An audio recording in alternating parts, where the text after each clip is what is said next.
Ba'alawi adalah sebuah klan yang konon merupakan keturunan Alawi bin Ubaidillah. Namun, menurut saya, mereka menamakan diri mereka sebagai Ba'alawi tersebut hanya karena adanya term Ba'alawi yang terdapat dalam kitab Al-Suluk karya Al-Janadi, wafat 730 Hijriah, yaitu ketika menerangkan tentang seorang ahli hadits yang bernama Ali Abul Hasan dari keluarga Ba'alawi yang tinggal di Hadramaut. Habib Ali Al-Sakran, wafat 895 Hijriah, kemudian mengklaim keluarga dan leluhurnya sebagai bagian dari keluarga Ba'alawi tersebut. Hakikatnya, Ali Al-Sakran tidak mempunyai dalil yang mendukung klaimnya tersebut. Ia tidak jitwin mempunyai sumber, baik primer maupun sekunder, yang menyatakan bahwa Alwi adalah saudara seayah dari Jadid. Begitu pula dengan Basri yang diklaim sebagai saudara lain dari Alwi.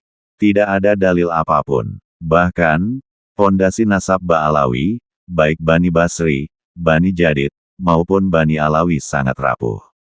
Sehingga konstruksi nasab keluarga ini, hari ini kita saksikan bagaikan bangunan yang menjulang tinggi namun asasnya keropos. Perhatikan contoh silsilah Bani Basri, ia rapuh, bahkan runtuh. Dalam kitab Al-Raudul Jali karya Imam Murtado Al-Zabidi, wafat 1205 Hijriah.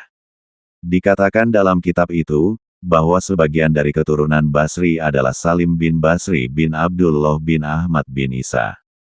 Dikatakan pula dalam kitab tersebut bahwa Salim bin Basri wafat tahun 604 Hijriah.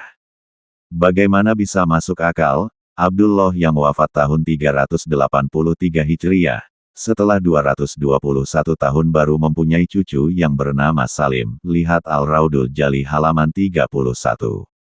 Atau bagaimana bisa seorang yang bernama Basri yang wafat sekitar tahun 400 Hijriah, baru mempunyai anak bernama Salim setelah 170 tahun kemudian. Pengarang kitab Syamsus Zohiroh, wafat 1320 Hijriah, tidak membiarkan ketidakmasuk akalan ini lama terjadi. Ia lalu mengulang nama Basri dan Abdullah. Perhatikan silsilah Salim bin Basri sampai kepada Ahmad bin Isa dalam kitab Syamsus Zohiroh sebagai berikut.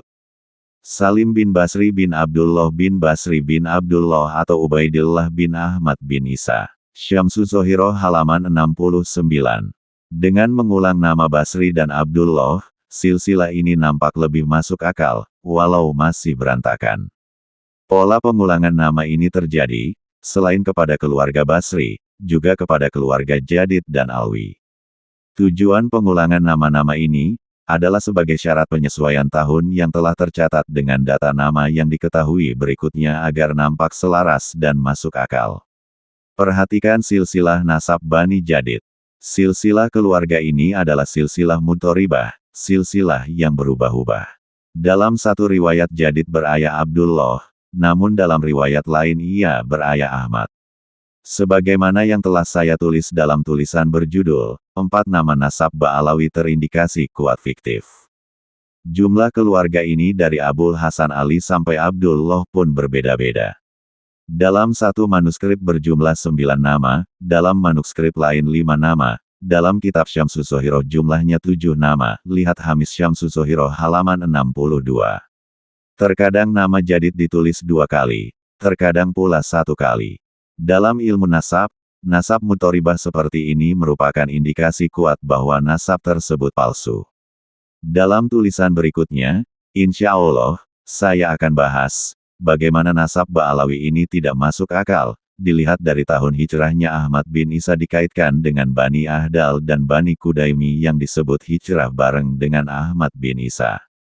Semakin saya mendalami nasab Ba'alawi ini, maka semakin tampaklah kerancuan konstruksi nasab ini. Kini, bagi saya, bab husnuzon pun rasanya tak layak untuk dapat diletakkan kepada nasab Ba'alawi. Wallahu a'lamu bihaqikotil hal. Penulis, Imaduddin Usman Al-Bantani.